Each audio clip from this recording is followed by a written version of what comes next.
So here's a little story that I wrote earlier today, and, well, I'm quite happy with how it turned out. And this one for me just feels like it's going to sound good sitting around the campfire. So I do hope you're all going to join me for Young Girls Shouldn't Wander the Woods Alone at Night. It gets dark very early this time of year this far north. By 4 p.m. the sun's already set and dusk is upon us. Definitely not the ideal conditions for a girl who looks as young as I do to be walking home alone. The route that I'd chosen from the junior high school to the house was particularly off the beaten track and took me through several tranquil and deserted areas of town.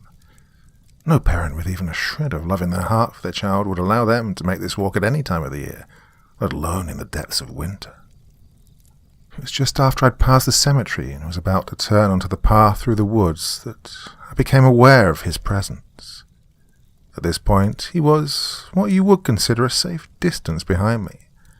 I didn't want to turn around and look directly at him. Still, I could tell from the heavy footfall of his steps and the excited nature of his breathing that he was about 30 or 40 feet away. There were no other people around, and this road was a dead end with no houses on it, meaning that the chances of someone driving by were minimal. I was acutely aware that it was just him and me. Despite many thoughts running through my mind at that moment, one above all was controlling me. If this situation is going to go down the way that I think it will, I'll need to make a move right now. I started to increase my pace, not so much that it would be immediately apparent, but enough that I would significantly increase the distance between him and me. Unless, that is, he really was following me and altered his speed to keep up. Sure enough, within a couple of seconds, I sensed him breaking into a slow jog in order to catch up and close the distance between us. Okay, Carmilla. Time to make a choice. Do I run or do I turn and confront this man? I was right at the head of the woodland park at this point, so I decided to turn around. Hello, mister. Can I help you with something? Are you lost?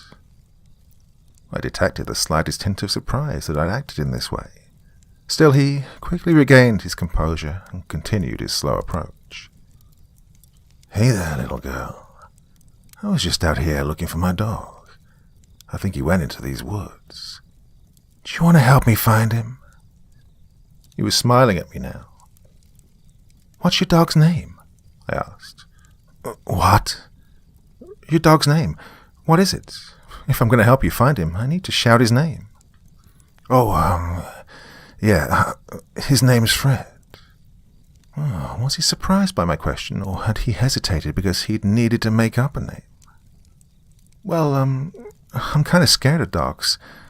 I think I'm just going to go home. I'm sorry I can't help you. Oh, can I at least walk you home? Which way are you headed? It's dark out here and not safe for little girls like you. He was edging ever closer to me now and had a big, creepy smile plastered across his face.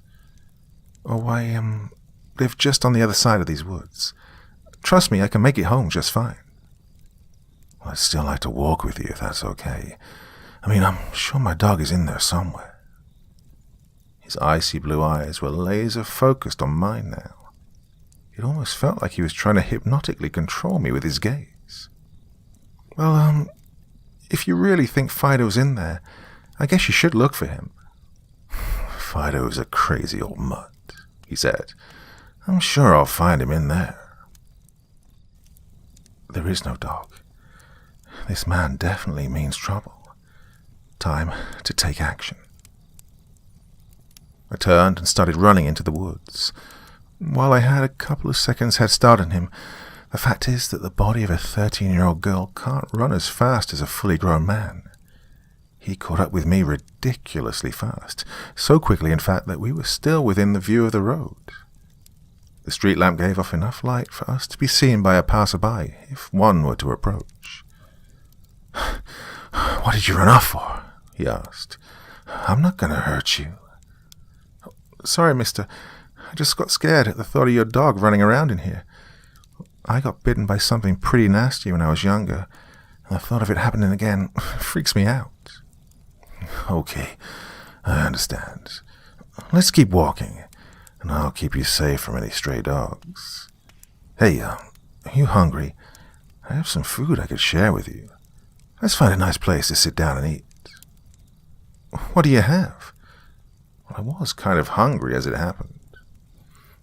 Delicious homemade spaghetti and bolognese sauce. Let's go a bit further into the woods, and then I'll share it with you. He didn't have a bag with him, and there was no way he was hiding some container full of food in his pockets.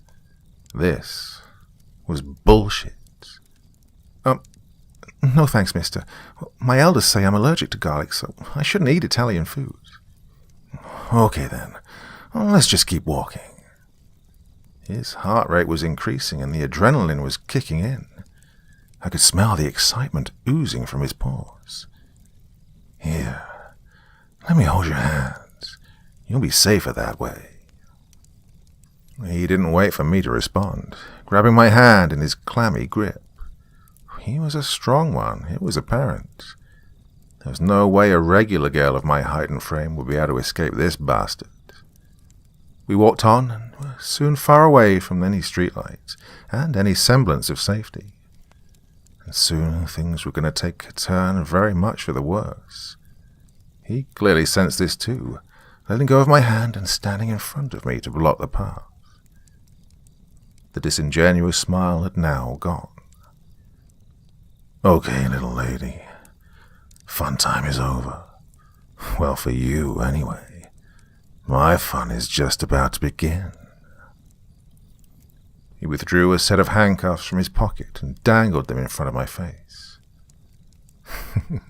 I seriously fucking doubt that, Johnny.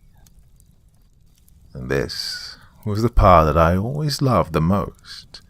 The look of utter shock on these assholes' faces when I first called them by their name. Oh, I'd seen it dozens of times before, and it never grew old. Now, for the next part. Or he'll be rocked back for a few seconds before trying to reassert his authority. Wait. What? How did you know?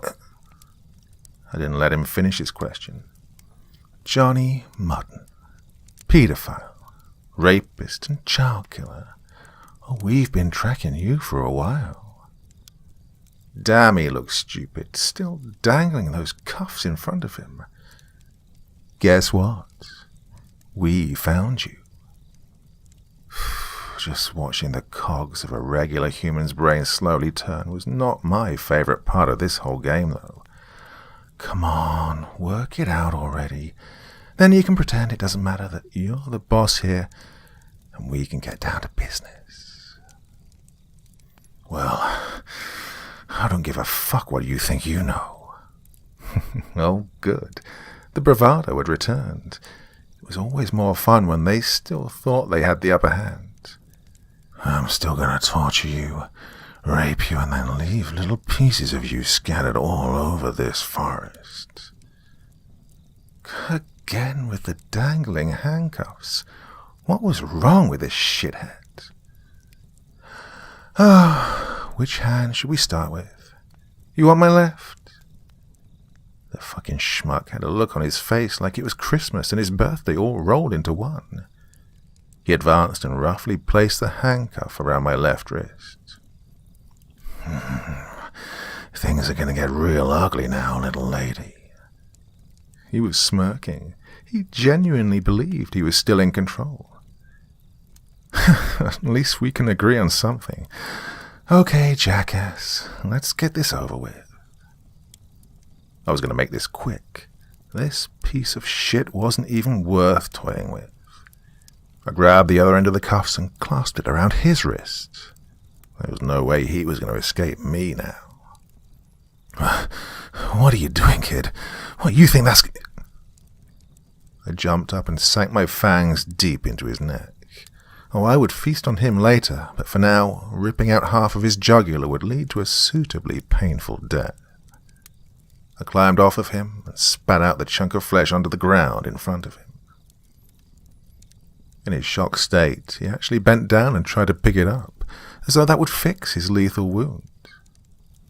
I wasn't going to allow this sick bastard even that tiny crumb of false hope, though, and dragged him away into the middle of the clearing. Any last words, Johnny? This was a little crude of me, what with the fact that this asshole was choking to death on his own blood. I didn't have much sympathy, though. He let out a pathetic, gurgling sound, looking up at me pleadingly. Sorry, didn't catch that. He was as white as a sheet now, and not long for this world. Time to monologue. You guys just don't put in the effort anymore. I mean, for fuck's sake, I only got into town last night. I was obviously indisposed during the daylight hours, meaning I know you had zero time to prep this. Damn, I remember the old days when sick fucks like you would at least put in the effort. You know, a couple of weeks of following your victim, regular drive-bys, watching the home through binoculars, learning the names of friends. But you just spotted me and decided there and then to act on your impulses. Fucking pathetic. It didn't even occur to you how dumb it would be for a girl to be walking through the woods on her own. God, it took me less than 2 minutes to lure you in here. His breathing was extremely labored now. He had moments left. Okay, fair enough. Nobody expects one of our kind to look the way I do. And hey, like I said, you should have put in the legwork. Goodbye, Johnny. And with that, I decided to feast. It always tastes better when they're still alive, even if only just.